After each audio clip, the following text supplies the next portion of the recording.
everybody on this Tuesday morning. It's the 11th day of September, the year 2001. Al, it is such a pretty morning, isn't it? Perfect fall morning. Flight 77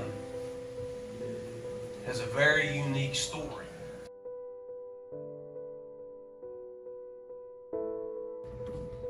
"20 years ago, this building that you are sitting in right here, right now, did not exist. Right here where you're sitting used to be an empty field. I remember playing football in this empty field years ago when we would play the Kingsbury Rams. Now there was a school, and in that building there was a gym teacher. His name was Mr. Croniker. Mr. Croniker, being Mr. Croniker, on that particular day, and I told you that it was a beautiful day that day, eerily, a lot like the weather is today. Today's a beautiful day. This is exactly like the weather was that day. Mr. Croniker, being Mr. Croniker, brought his kids out to play ball. He brought them out here where you are sitting right now, in an empty field. And he's watching them play kickball. And he's standing there watching his kids, and all of a sudden he sees something that you just don't see every day. He sees a plane flying really low. And he watches it, and it's in the sky.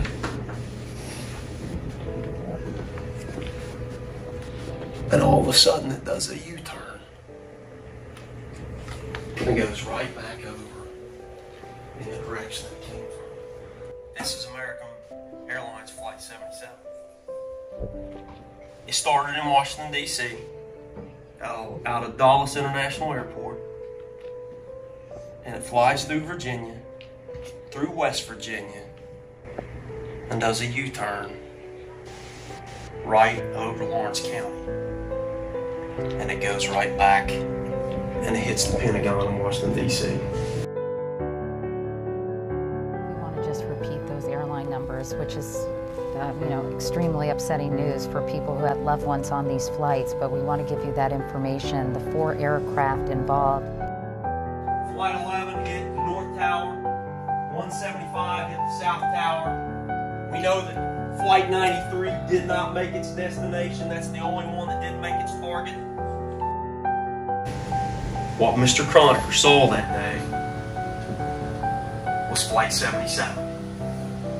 And if you were here 20 years ago, standing in this empty field, you would have saw the very same thing. Right here where you're sitting. Right here. Right now. Today, our fellow citizens, our way of life, our very freedom came under attack in a series of deliberate and deadly terrorist acts. The victims were in airplanes or in their offices. Secretaries, businessmen and women, military and federal workers, moms and dads, friends and neighbors. Ladies and gentlemen, the story of 9/11. I don't really expect you to understand the feeling.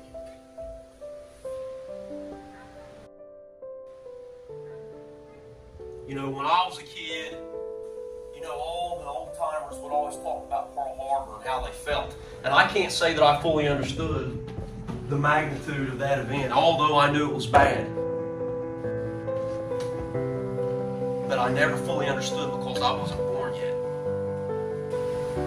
And you all weren't born yet when this happened. And I don't expect you to fully understand the magnitude of what this was. But I want you to remember their story, because one of these days I'm not going to be here.